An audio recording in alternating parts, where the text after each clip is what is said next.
Bueno, la verdad es que siempre Jesús ha habido muchos intentos, ¿no?, de suplantar a supuestos o a monarcas. El caso, fíjate, el caso francés. Aquí tenemos a Luis XVII, ¿verdad? Sí. El infortunado niño, el hijo de María Antonieta y Luis XVI, que, como ya sabemos hoy por el ADN, pues murió en la cárcel con apenas 10 años. Pero es algo que no se sabía. Eso se supo hace muy poquitas fechas. Claro, hace muy poquito. Pero claro, entonces, a pesar de que la versión que se dio, la versión oficial, es que había muerto, estamos hablando del hijo de Luis XVI y María Antonieta, el príncipe Luis Carlos de Borbón, pues fue encerrado en la torre del Temple de París y allí muere a los 10 años de edad de tuberculosis el 8 de junio de 1795. Sí, tuvo mejor suerte su hermana, ¿verdad? Tuvo mejor suerte. Llegó a ser muy longeva, sí. Sí. Y bueno, le entierran en el cementerio de Santa Margarita el 10 de junio y esa es un poco la explicación oficial que se dio, pero bueno, siempre había muchos rumores de que realmente ese niño no era tal niño, sino que lo habían raptado y habían puesto a otra persona que no era de sangre real y que realmente es el que había muerto y el que habían enterrado en 1795. Entonces, claro, se generaban dos consecuencias como muy atractivas, tanto para los partidarios como no partidarios. Es decir, primero la existencia de ese futuro Luis XVII y después si tuvo descendencia para que siguiera toda esa dinastía. Era la ilusión de los monárquicos. Era una ilusión de los monárquicos que se agarraban también a lo que fuera, ¿no? Bueno, muchos la verdad es que no se creyeron la versión de que realmente ese niño de 10 años muriera en la Torre del Temple y empiezan a especularse muchas historias.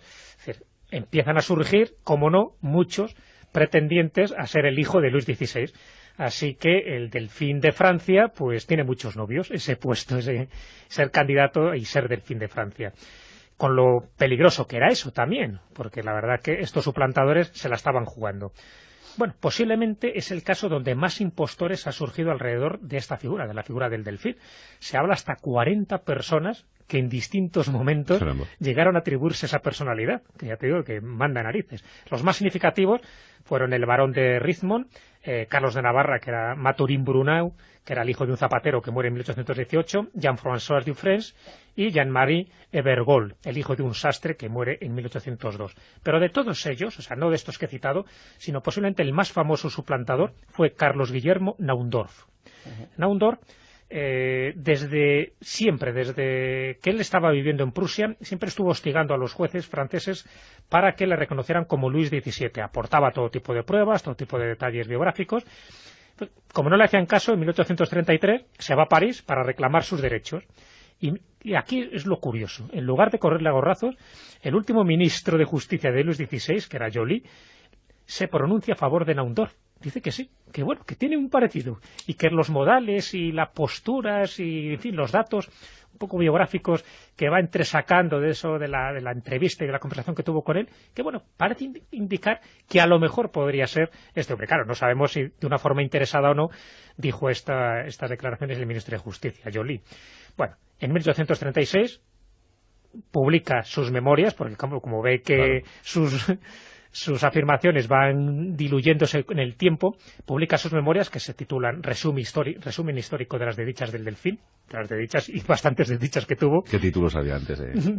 Y este era cortito, había otros que prácticamente tenían dos líneas. Bien lo hubiera podido llamar Aquí estoy yo. Aquí estoy yo, sí. O yo el delfín, pero no. Sí. El resumen histórico de las desdichas del delfín, donde cuenta su vida, las injusticias que ha sufrido, y tiene mala suerte porque en el puerto de Calais son incautos todos los ejemplares. O sea, no llega ni un ejemplar a Francia. Esto pasaba mucho, a Voltaire también le ocurrió. También le ocurrió, con lo cual, que era un libro, en fin, bastante polémico, no podían correr el riesgo de que cayera en manos, pues un poco lo del pueblo, y que se empezaran a creer esta versión. Un tal Desiré Roussel intenta asesinarle de 2 tiros pensando que era realmente el delfín, y Naundorf sospecha que la operación estaba instigada ni más ni menos que por el duque de Angulema. O sea, que con lo cual, fíjate, se crea toda una conspiración alrededor de un personaje que no era de sangre real.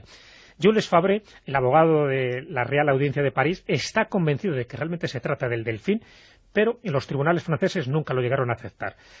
En la lápida de la ciudad de Delft, donde él muere, llegan a poner esto que se puede leer actualmente. Aquí yace Luis XVII, Carlos Luis, duque de Normandía, rey de Francia y de Navarra, nacido en Versalles el 27 de marzo de 1785, fallecido en Delft el 10 de agosto de 1845. O sea que en su lápida todavía sigue poniendo, y se sigue manteniendo incluso ya más allá de su muerte, la autenticidad de este personaje. Qué pena que en el año 2000 se supo toda la verdad, se resolvió uno de los mayores enigmas de la Revolución Francesa, porque se realizó la prueba del ADN, comprobando las muestras del corazón disecado del delfín, que está en la cripta real de la Catedral de Saint-Denis en París, junto con 3 muestras del cabello de María Antonieta. Bueno, pues el ADN mitocondrial no dejaba ninguna duda que el que murió realmente en esa torre fue el delfín. ¿Y nadie ha pasado la lija por la lápida?